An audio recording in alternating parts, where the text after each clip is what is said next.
Istana Kuba. Dalam sebuah arena balapan, Dom dan Letty yang sedang santuy dipanggil karena sepupunya sedang berada dalam masalah.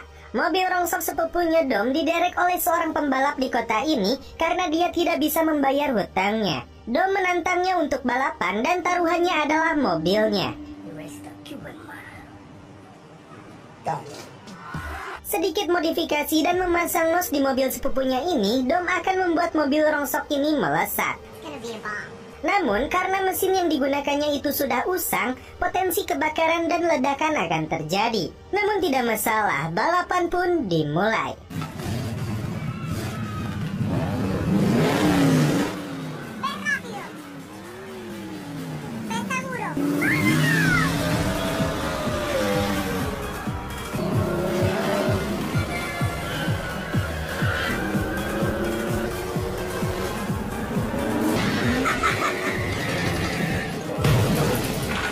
Untuk mengejarnya, Dom mengaktifkan nos-nya.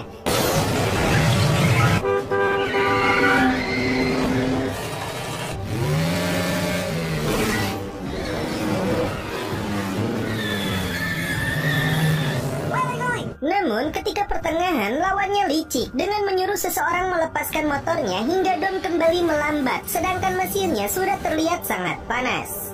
Tak ada pilihan lain, Dom melakukan rencana akhir. Mobil yang digunakan Dom memang melaju kencang, namun mesinnya mulai terbakar.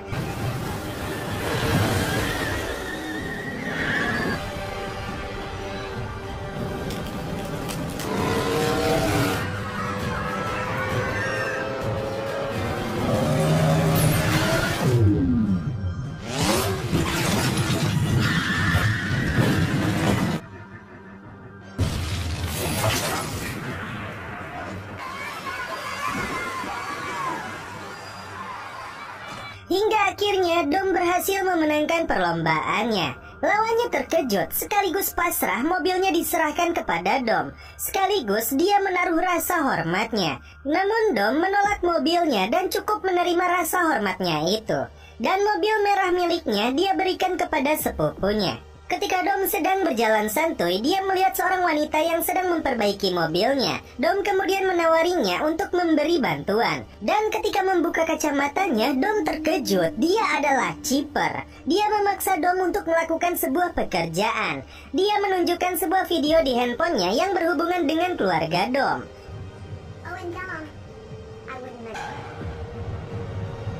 Scene berpindah kepada Hobbs. Dia begitu semangat untuk melatih prajuritnya yang ternyata kumpulan bocah yang akan bertanding sepak bola.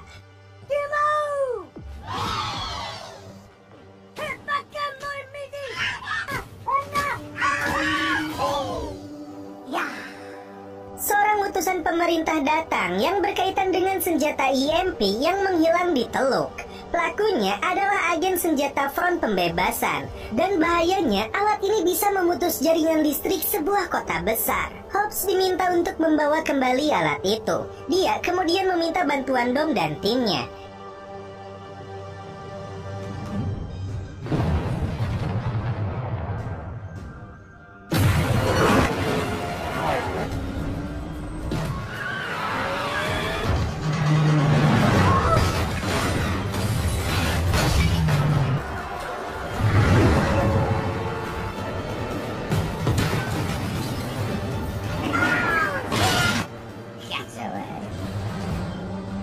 Tim berhasil mendapatkan EMP itu. Namun ketika dalam perjalanan pulang, di luar dugaan, Dom merebut kembali alat itu dari Hobbs.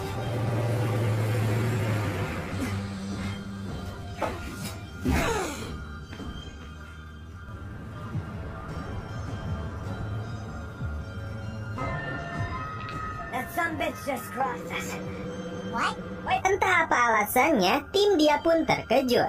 Dom kabur dan menaiki sebuah pesawat.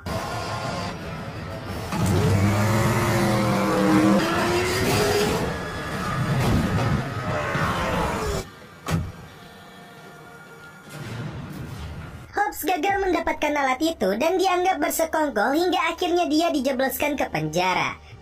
Big mistake, kid. Give him a break. Give him a break. Know your audience. I gave you your shot, you shit the bed. Di penjara itu, dia bertemu kembali dengan Deckard Shaw yang ditangkap dalam episode Fast and Furious yang sebelumnya. Yeah, good luck with that, Hercules. Woman gone bad, huh? Better get to digging. Di atas pesawat, ternyata ada si Chipper dan komplotannya yang memaksa Dom menyerahkan alat ini kepadanya. Berbagai koleksi persenjataan yang sangat lengkap terdapat di pesawat ini. Why live only a quarter mile at a time when you can live your whole life that way? Oh, showing no God.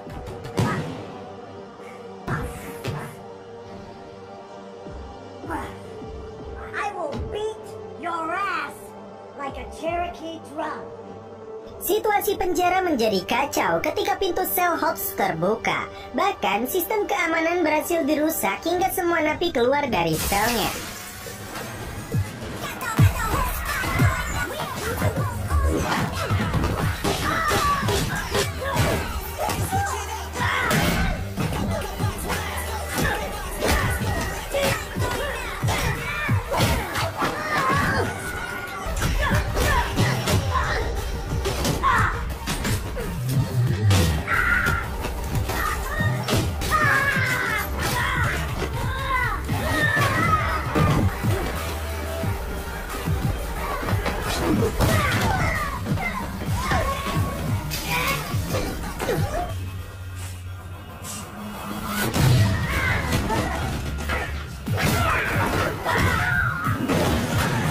Alhasil, Hobbs dan Shaw hampir terlibat kembali duel hingga Frank pun muncul. Dia membawa kembali Hobbs untuk bertemu dengan timnya Dom. Terungkap, Chipper yang memaksa Dom terlibat adalah seorang teroris cyber.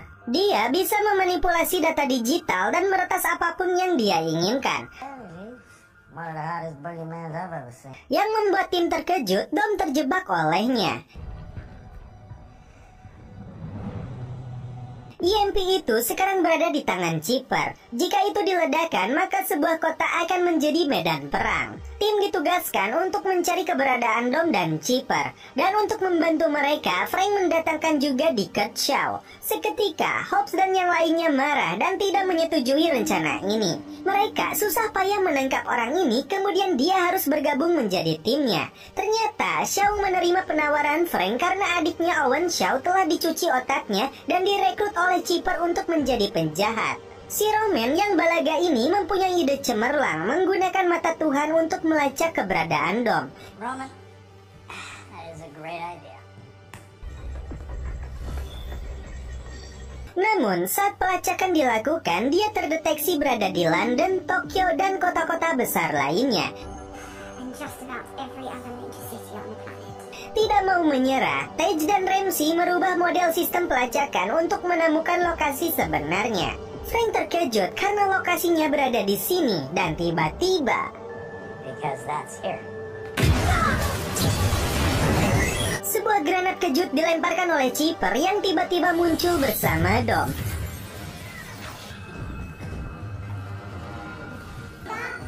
Next generation concussion grenade.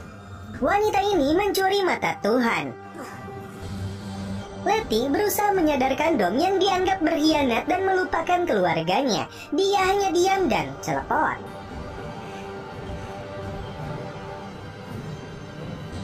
Kembali ke pesawat dan semuanya terungkap. Elena, polisi Brazil yang pernah dekat dengan Dom, dia hamil dan melahirkan seorang anak. Dan ayah dari anak tersebut adalah Dom.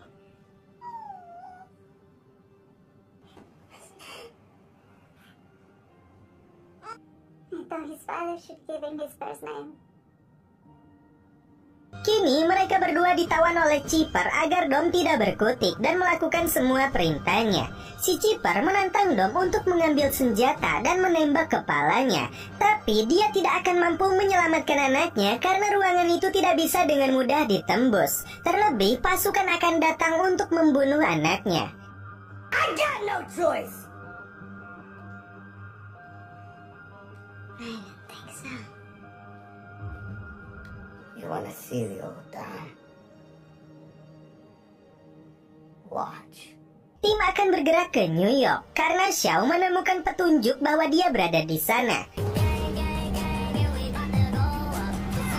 Sesampainya di New York, si Little menunjukkan markas operasi mereka dengan koleksi mobil mewahnya yang disita dari bandar narkoboy.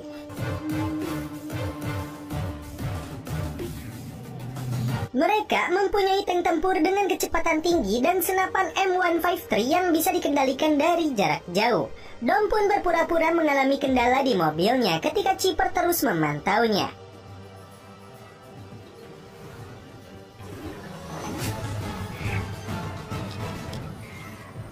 I want to see Toretto. There are no more cameras. Then find something, punch in on some... Dia masuk ke sebuah kafe dan bertemu dengan seorang wanita yang bernama Magdalene Shaw atau ibu dari Sidney Kurt Shaw dan Owen Shaw. Dalam waktu terbatas itu, Dom menyerahkan sebuah benda dan membuat kesepakatan dengannya. Aksi Dom hampir saja terbongkar oleh Chipper. Hobbs membaca berkas di Kurt Shaw, dan dia adalah veteran kapten di pasukan khusus Inggris, seperti apa yang dikatakan oleh Frank sebelumnya. Aksinya menyelamatkan rekan dan sandera membuat dia mendapat medali penghargaan. When this whole thing is over, we're gonna find a location, and I'm gonna knock your teeth so far down. Chipper kembali melakukan aksinya. Kali ini sasarannya adalah Menteri Pertahanan Rusia. Melalui mata Tuhan, dia terdeteksi berada di sebuah mobil dengan konvoi pengamanan yang sangat ketat. Dom ditugaskan untuk mengambil koper yang berisi kode peluncuran nuklir. Tak tanggung-tanggung, Chipper meretas ribuan mobil untuk melancarkan aksinya.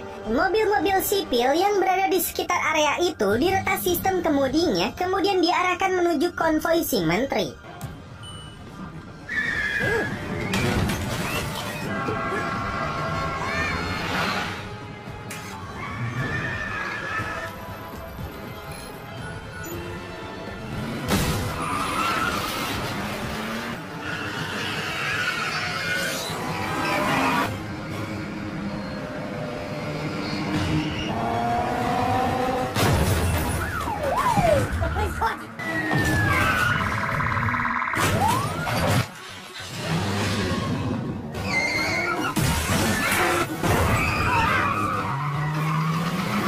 Pengawal menteri mencoba menghentikan mobil-mobil tanpa pengemudi itu dengan menembak mesinnya.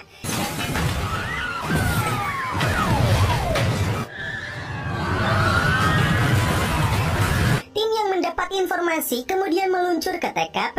Tidak hanya di jalanan, Chipper menerjunkan ratusan mobil untuk menghentikan laju mobil menteri.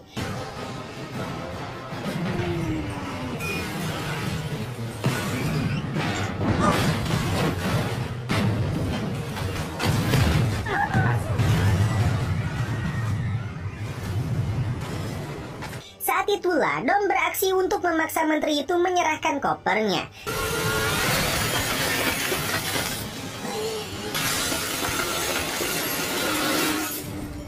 Jika tidak, dia akan meledakkan mobilnya. Hobbs dan timnya mencegat Dom. Mereka akan memaksa Dom untuk menyerah. Ketika Dom mencoba kabur, mereka langsung melakukan pengejaran.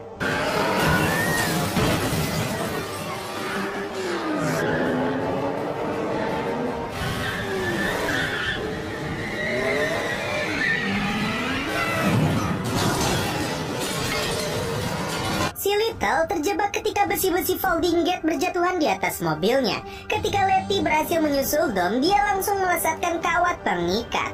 Diikuti Roman, Tej, Shaw, dan Hobbs.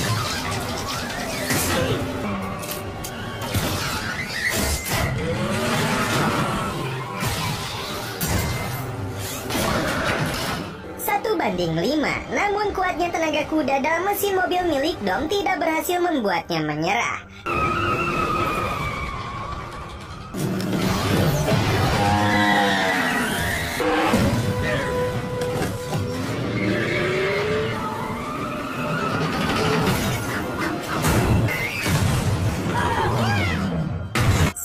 Mobil mereka terjungkal, Dom kembali bangkit dan membawa kopernya. Shaw yang mencegatnya langsung dia tembak. Hingga Letty muncul dan membawa kopernya. Dom tentu saja tidak akan berani untuk menembaknya. Sialnya, si Roach muncul dan hendak menembak Letty, namun Dom balik menodongnya. Let's go then. Tim kembali ke markas. Dickert diketahui tidak selamat setelah tembakan itu. Kembali ke pesawat, Chipper ternyata kecewa kepada Dom karena koper itu hampir dibawa oleh Letty. Dan hukuman dari kesalahannya itu, dia menembak mati Elena.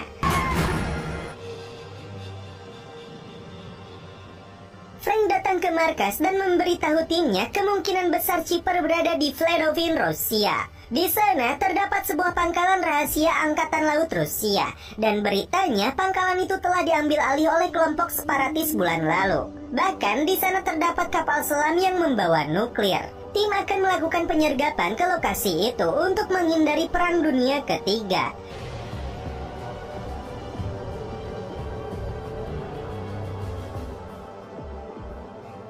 I tried to take a piss. I didn't even recognize myself. Di lokasi itu, Dom muncul dan menembakkan senjata EMP-nya.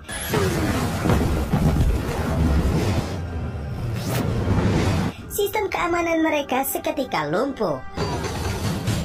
Gates are open. Let's get this party started. Namun butuh 60 detik untuk Dom mengisi ulang senjata itu. Sebuah helikopter datang mengejarnya.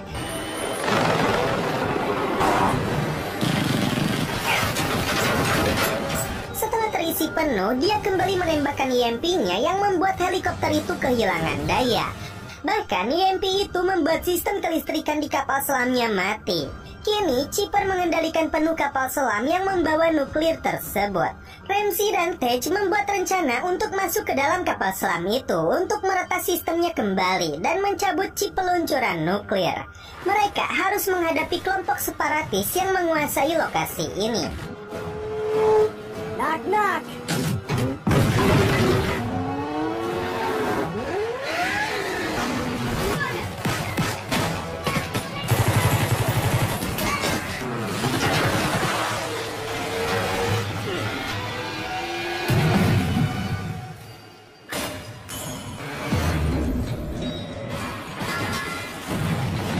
Ramsey dan Chipper terlibat duel di dunia peretasan, sedangkan Letty dan Hobbs terlibat duel fisik dengan kelompok jahat ini.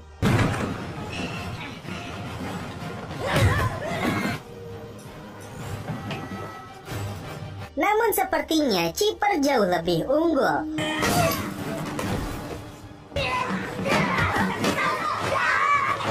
Dan satu-satunya kesempatan ada pada Tej dan Roman yang harus mencabut chipnya. Tidak mau buang waktu, Chipper langsung mengaktifkan peluncuran nuklir. Setelah hitungan waktu berjalan, untungnya Little berhasil mencabut chipnya dan menggagalkan peluncuran.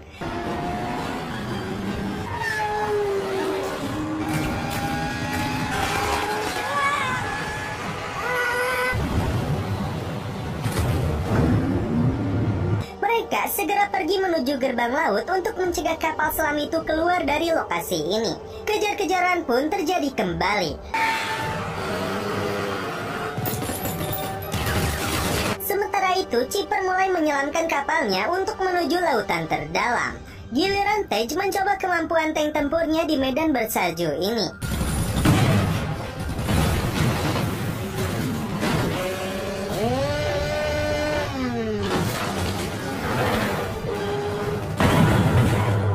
Sialnya, si Roman terjebak dalam mobilnya yang meluncur ke bawah salju. Tej langsung melakukan pertolongan hingga dia bisa meluncur keluar dengan pintu mobilnya.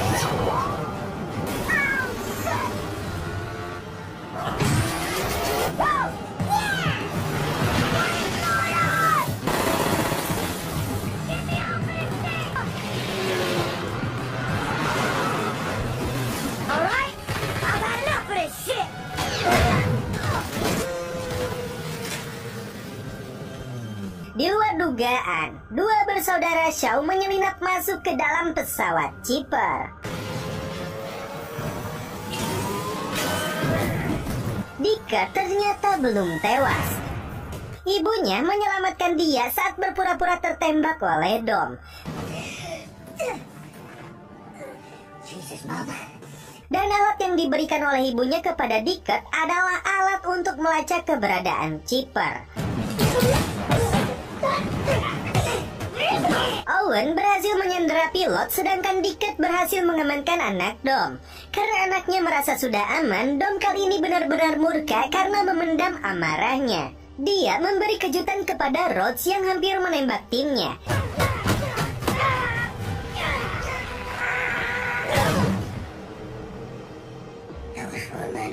Sementara timnya berjibaku dengan kelompok separatis.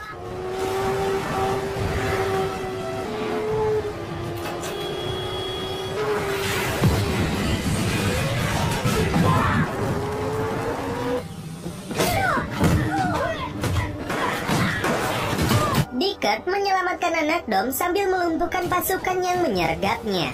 Dom tiba-tiba muncul menyelamatkan nyawa rekan-rekannya.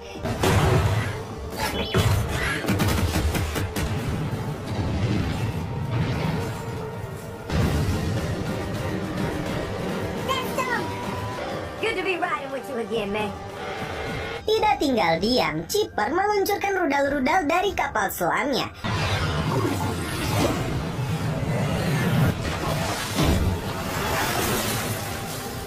Take the wheel. Blaster back. What?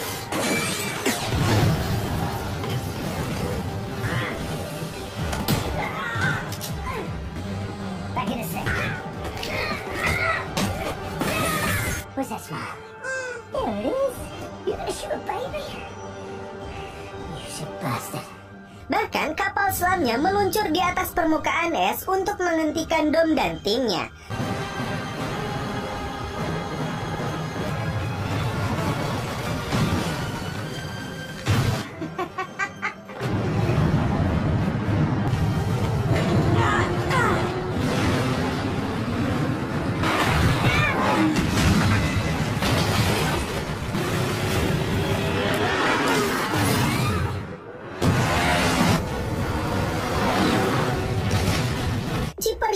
Kepada Dom meluncurkan rudal dengan sistem pencari panasnya.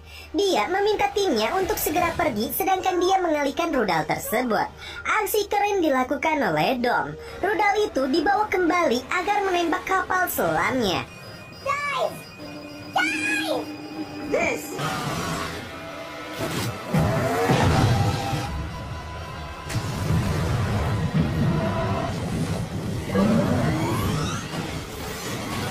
Dom berhasil melompat keluar dan dilindungi oleh timnya.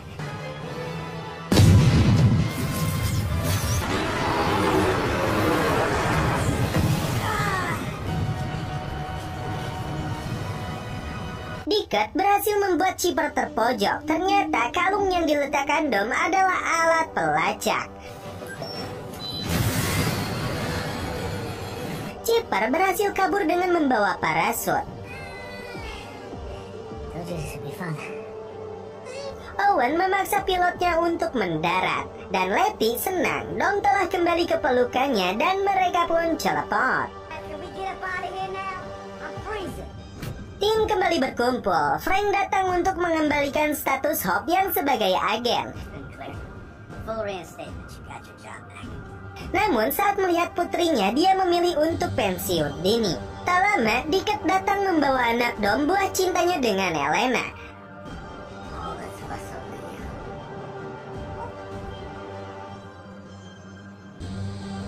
Dan anak itu diberi nama Brian. Meet Brian.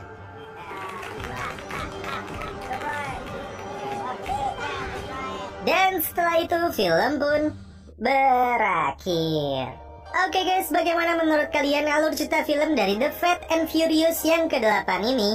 Makna paling penting di film ini adalah keluarga. Film ini ingin mengajarkan pada kita bahwa keluarga tidak boleh ditinggalkan walaupun mereka tega meninggalkan kita. Film Hollywood yang satu ini terbilang unik karena punya pesan rohani di dalamnya walaupun menampilkan kekerasan. Di akhir tiap serinya ada saat mereka semua berkumpul dan makan bersama. Di saat itulah mereka berdoa. Mereka bergandengan dengan tangan dan mengucap syukur untuk hidup mereka kepada tuannya. Maknanya dalam banget bahwa di dalam segala sesuatu doa itu yang terpenting. Namun tidak lupa juga dengan secangkir kopi yang ada di hadapan saya langsung seruput dulu.